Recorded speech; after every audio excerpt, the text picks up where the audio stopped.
Hello, everyone. How are you doing? And welcome to another episode of the Dr. Will Show, where we have the discussions that inform, entertain, and empower educators to be the change. I'm your host, Dr. Will, and we are going to be talking about diversity in STEM. Now, our next guest is Dr. Julie Cwikla, whom I've come to meet over at ID8 Hackathon that was hosted by University of Southern Mississippi, one of the schools that I've actually graduated from. And she is awesome. I've heard her speak very passionately about these issues. And today I wanted to have her on the show and to share her voices and add some insight into where we are now, where we could possibly go. So on that note, Dr. Cwikla, will you please introduce yourself? Sure. Thanks for having me, first of all. This is a real pleasure to get to chat with you. I'm Dr. Julie Cwikla. I'm the Director of Creativity and Innovation in STEM at the University of Southern Mississippi.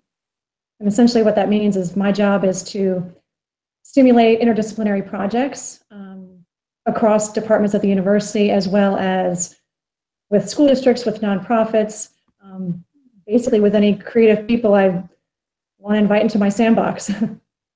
Awesome. So you have a lot of degrees in math. Yes, sir. And I can tell you right now, I can add, subtract, and multiply.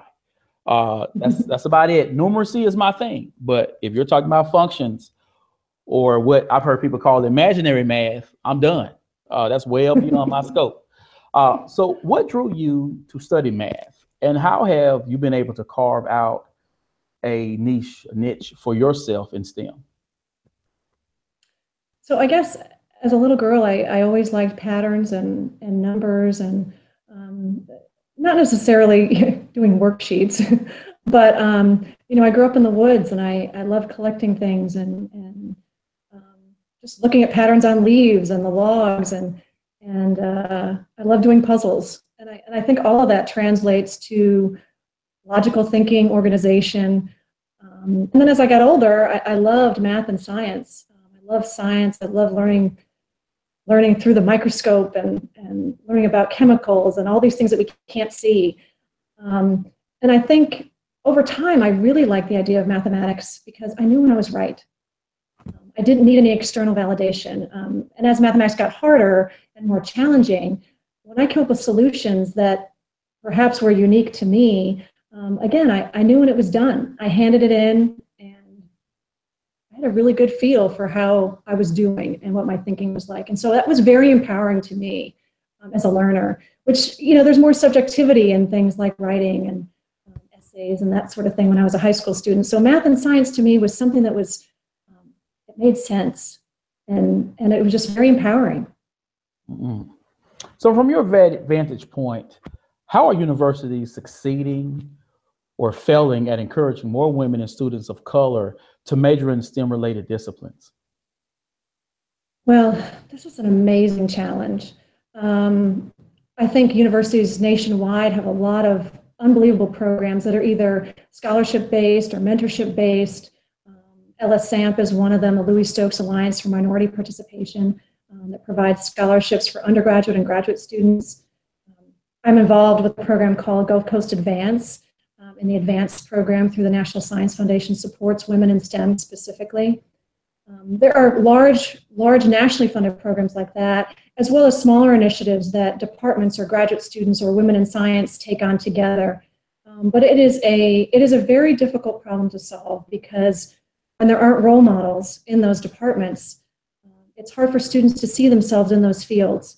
So when we have students of color come and visit the university and they're really interested in physics, but we don't have any African-American professors in physics, it makes it really hard, I think, for young people to see themselves in those roles. And so that's a very big problem to solve, just because it takes so much time. So I think universities are starting to chip away at the issues. They're starting to realize that more support, more mentoring, and more funding is needed across the board. And I haven't seen any empirical data on this. I just know that from my eye test and what I know personally. But I think what universities are dealing with is a cultural gap. And what I mean by that is, let's say the Black community.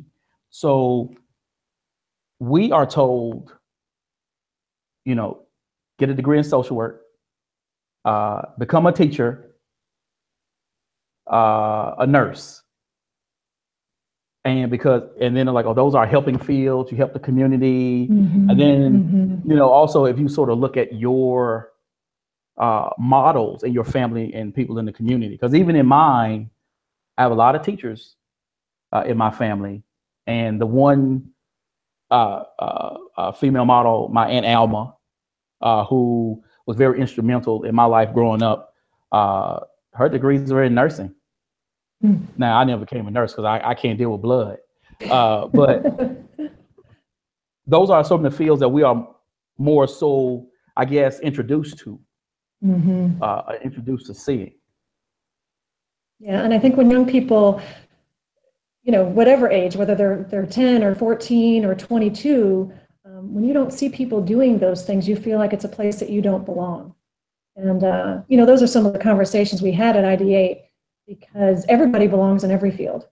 And I think, but it's hard to create that culture when it just hasn't existed. And it's a systemic issue that really, there are so many difficult conversations for people to have to understand that they are being exclusionary, not necessarily on purpose, but with implicit bias.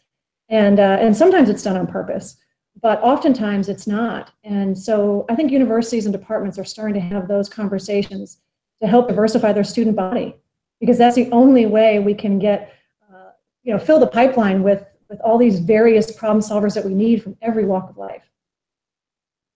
Excellent, excellent. So we came to meet because of the ID8 hackathon. Please explain what a hackathon is and what was the purpose behind creating such an event for Black female students within the state? Sure. So a hackathon is really just an opportunity for people to get together and develop an app or a program to solve a problem through coding. And the ID8 hackathon that we did in Hattiesburg, we really geared this for high school girls, African-American girls, and we assumed zero or no coding experience. And really the purpose was to introduce girls to the field of computer science, of coding, of app development, because the software that is out there now makes these things so easy and so fun and so accessible that literally within 36 hours, these girls had a prototype for an app that they found useful for their communities or for their lives. And so it really was just sort of an introduction to the possible. Awesome. So, and let me throw this out there from you. Being there, and you mentioned the prototype and everything, being that this was your, I guess, the first one that USM has hosted, what would you say have been some of the biggest takeaways from that event? What did you see there that encouraged you and confirmed for you that you were doing the right thing? Well, as I shared at the end of the hackathon for the group, was that, you know, I think there were people that doubted that there would be enough African-American girls interested. And when I first sort of put the idea out there, I said, if we can do this for just African-American girls, I think we could create something really special. And, you know, there are always doubters out there, right? There are always people that when you come up with a brand new idea, and I just really believe that there would be enough girls who would show up. And sure enough, not only did they show up, but the things that they developed, I really could not believe. The persistence that they had, especially coming in with no knowledge. It's not easy, and it was an intense period of time where we had guest speakers, they had lunch, they're moving from building to building. I mean, it was an intense period of time. And those girls were there until 9 o'clock at night on a Friday. And then they showed up at 7:30 Saturday morning. I mean, I was just so impressed with their work ethic, with their desire to learn, and I guess just the way they sunk their teeth in immediately and said, I'm here and I'm ready, give it to me. So I was so impressed with all their enthusiasm. And not only, there was competition between the teams, but it was really the camaraderie and the collegiality to me that was such an important takeaway. the conversations across teams, the conversations that our speakers had with the girls. If it had been a heterogeneous group, the conversations would have looked different. And so I think there are things you can do with homogeneous groups that can be very empowering. And I think we tend to overlook that a lot of times, especially with women. I mean, young women aren't always supported to be smart, to be successful, to be competitive. And there's no reason we can't compete with anyone. Yeah. Our girls were really moved by the experience, and when they got back to school, they shared their experiences in the classroom. And I approached one of the students saying, "Hey, I want to start a coding club, at our school, and maybe get someone from USM to come mentor and maybe work with you, once a week, every 2 weeks or whatever, because Pedal won, and we don't like that. We want to be, ourselves." Right. But what I loved about this, and one of the conversations I had with our students while they were actually building the app, is normally in K through 12 education, you get a worksheet, you take a test, and that's it. Whereas in building this app, there's an iterative process. You do it, hey, it doesn't work. Well, you don't quit, you keep going, you keep going, you keep going. And even when you have it functioning, it can always get better. Exactly. And so when students would get down, "Oh, how do I do this?" I was like, "Hey, don't get sad. Let's keep moving. Let's keep moving. You can do this." And when they finished and they were like, "Wow, this button works. This does what I wanted to do." That gave them a deeper sort of understanding in themselves that if they put their minds to something, they can actually get it done. And I think the setting we created, where they had resources from the Department of Computer Science, there were graduate students available. They also had their mentor teachers, as well as anything online, any online resources they could use, tutorials, etc.